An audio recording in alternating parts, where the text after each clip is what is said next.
ദൈവനാമത്തിന് മഹത്വം ഉണ്ടാകട്ടെ. ഇന്ന് ഫെബ്രുവരി 28 വലിയ നോയമ്പിൻ്റെ 14ാമത്തെ ദിവസം. നമ്മൾ ഈ നാളുകളിൽ സഹന വഴികളിലെ വചന വിചാരങ്ങൾ എന്ന ടോപ്പിക്കിനെ ആസ്പദമാക്കി പല ചിന്തകൾ കേട്ടല്ലോ. ഈ ചിന്തകൾ നമ്മളെ സ്വയം വിലയിരുത്താനും തെറ്റുകൾ തിരുത്താനും വിശ്വാസത്തിൽ വളരാനും സഹായിക്കുന്നത് ഓർത്ത് ദൈവത്തെ സ്തുതിക്കുന്നു. ഇന്നത്തെ ചിന്തയ്ക്കായിട്ട് സഭ തിരഞ്ഞെടുത്തിരിക്കുന്ന ടോപ്പിക്ക് ദ ഇമ്മെഷറബിൾ ഗിഫ്റ്റ്, അല്ലെങ്കിൽ അളക്കപ്പെടുവാനാകാത്ത ദാനം എന്നുള്ളതാണ്. അതിനായിട്ട് എടുത്തിരിക്കുന്ന വേദഭാഗം വിശുദ്ധ മർക്കോസിൻ്റെ സുവിശേഷം 4-ാം അധ്യായം 21 മുതൽ 25 വരെയുള്ള വാക്യങ്ങളാണ്. ഇതിനെ ഞാൻ ഒരു 2-3 ചിന്തകളായിട്ട് ഇത് പ്രസൻറ്റ് ചെയ്യാനായിട്ട് ആഗ്രഹിക്കുന്നു. എൻ്റെ ആദ്യത്തെ ചിന്ത, what is the purpose of light? 21-ാം വാക്യം പറയുന്നത്, വിളക്ക് കത്തിച്ച് പറയൻ കീഴിലോ കട്ടിൽ കീഴിലോ അല്ല വെക്കേണ്ടത്, അത് ഉയർന്ന ഒരു സ്ഥാനത്താണ് വെക്കേണ്ടത്. ഉയർന്ന ഒരു സ്ഥാനത്ത് വെക്കുമ്പോൾ മാത്രമേ വെളിച്ചം എല്ലായിടത്തും പരക്കുകയുള്ളൂ. ഇതാണ് വെളിച്ചത്തിൻ്റെ ഉദ്ദേശം. വെളിച്ചം കൊണ്ട് ബൈബിൾ ഉദ്ദേശിക്കുന്നത് എന്താണെന്ന് നമുക്ക് നോക്കാം. മർക്കോസിൻ്റെ ഈ 4-ാം അധ്യായം തുടങ്ങുന്നത് തന്നെ വിവിധ മണ്ണുകളിൽ വിത്ത് വിതയ്ക്കുന്ന ഒരു കർഷകൻ്റെ ഉപമ പറഞ്ഞുകൊണ്ടാണ്. കർഷകൻ പല മണ്ണുകളിൽ വിത്ത് വിതച്ച് അവസാനം 21-ാമത്തെ വാക്യം വരുമ്പോൾ നമ്മൾ കാണുന്നത്, നല്ല മണ്ണിൽ വിതയ്ക്കപ്പെട്ടതോ വചനം, അതായത് നല്ല ഹൃദയങ്ങളിൽ വിതയ്ക്കപ്പെട്ട വചനം, ഇത് വചനമാണ്. ആ വചനം 30, 60, 100 മേനി വിളവ് കൊയ്യുന്നു. അപ്പോൾ വചനം ആണ് ഈ വെളിച്ചം. അടുത്തതായിട്ട് വരുന്ന ഒരു യേശു പറയുന്ന കാര്യമാണ് വിളക്കിൻ്റെ കാര്യം. അപ്പോൾ വിളക്ക് വെളിച്ചമാണ്. അത് സങ്കീർത്തനത്തിൽ പറയുന്നത് ഇങ്ങനെയാണ്, നിന്റെ വചനം എൻ്റെ കാലുകൾക്ക് വെളിച്ചമാകുന്നു. അപ്പോൾ വചനം വെളിച്ചമാകുന്നു.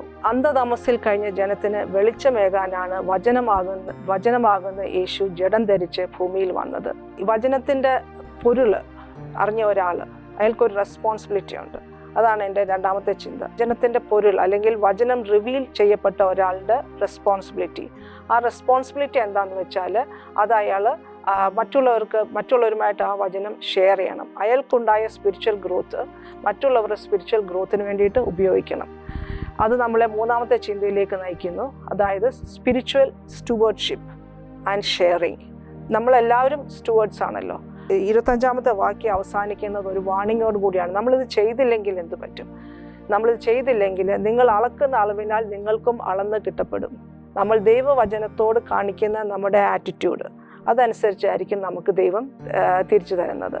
ഇനി നമ്മുടെ ആറ്റിറ്റ്യൂഡ്, വിശ്വസ്തത, താല്പര്യം, അത് അറിയാനായിട്ടുള്ള കൂടുതൽ പഠിക്കാനായിട്ടുള്ള താല്പര്യം, എന്നിട്ട് അത് ഷെയർ ചെയ്യാനായിട്ടുള്ള താല്പര്യം, പിന്നെ ആ വചനത്തെ അനുസരിക്കാനായിട്ടുള്ള നമ്മുടെ താല്പര്യം, ഇതൊക്കെയാണെങ്കിൽ നമ്മൾക്ക് വളരെ അധികമായിട്ട് ദൈവം നമുക്ക് തരും.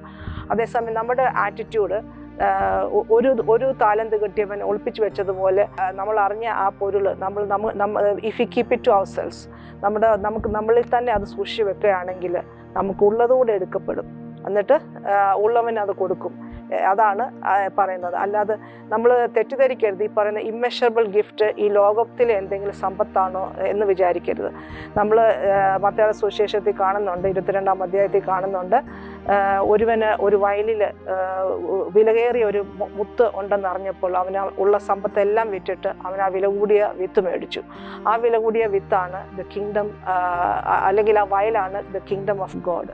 അപ്പോൾ ആ കിങ്ഡം ഓഫ് ഗോഡിൻ്റെ വില ഇത്ര മാത്രമാണ്. അതൊരു ഇമ്മെഷറബിൾ, നമുക്ക് അളക്കാൻ പറ്റാത്ത ഒരു ഗിഫ്റ്റാണ്, ഒരു ദാനമാണ്.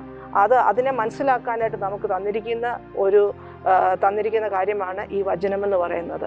അപ്പോൾ ഈ വചനത്തിൻ്റെ പൊരുൾ നമ്മൾ മനസ്സിലാക്കണം. നമ്മൾ മനസ്സിലാക്കിയാൽ മാത്രം പോരാ, നമ്മളത് മറ്റുള്ളവരുമായിട്ട് നമ്മളത് ഷെയർ ചെയ്യണം. അതിനായിട്ടാണ് നമ്മളെ സ്റ്റുവേർഡ്സ് എന്ന് വിളിക്കുന്നത്. നമ്മൾ കാര്യവിചാരകന്മാരാണ്. ഈ വചനം നമ്മൾ മറ്റുള്ളവരിലേക്ക് പകരുവാനായിട്ടുള്ള കാര്യവിചാരകന്മാരാണ് നമ്മൾ. We are the stewards of truth. Okay, സത്യത്തിൻ്റെ കാര്യവിചാരകന്മാരാണ് നമ്മൾ.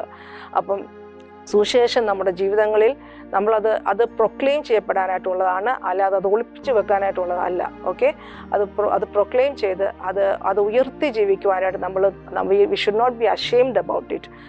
അത് മറ്റുള്ളവരോടുമായിട്ട് പറയുന്നതിൽ നമ്മൾ ലജ്ജിക്കേണ്ട കാര്യമില്ല. നമ്മളത് പറയേണ്ട കാര്യമാണ്. അത് പറയുമ്പോൾ നമ്മുടെ ആ താല്പര്യം അനുസരിച്ച് ദൈവം നമുക്ക് കൂടുതൽ ദാനങ്ങളെ നമുക്ക് തരും. ഈ വചനങ്ങളാൽ ദൈവം നമ്മളെ സഹായിക്കട്ടെ. പ്രാർത്ഥിക്കാം. കാരുണ്യവാനായ കർത്താവേ, ദൈവമേ, വചനം കേട്ടിട്ട് ദൈവമേ അത് മറന്നു പോകുന്നവരായിട്ടല്ല കർത്താവേ, അതിനനുസരിച്ച് ജീവിക്കുന്നവരായി തീരുവാനായിട്ട് ഞങ്ങളെ ഓരോരുത്തരെയും സഹായിക്കണമേ എന്ന് അപേക്ഷിക്കുന്നു. യേശുവിൻ്റെ നാമത്തിൽ ഞങ്ങളെ യാചന കേട്ടതിനായിട്ട് സ്തോത്രം ചെയ്യുന്നു. ആമേൻ.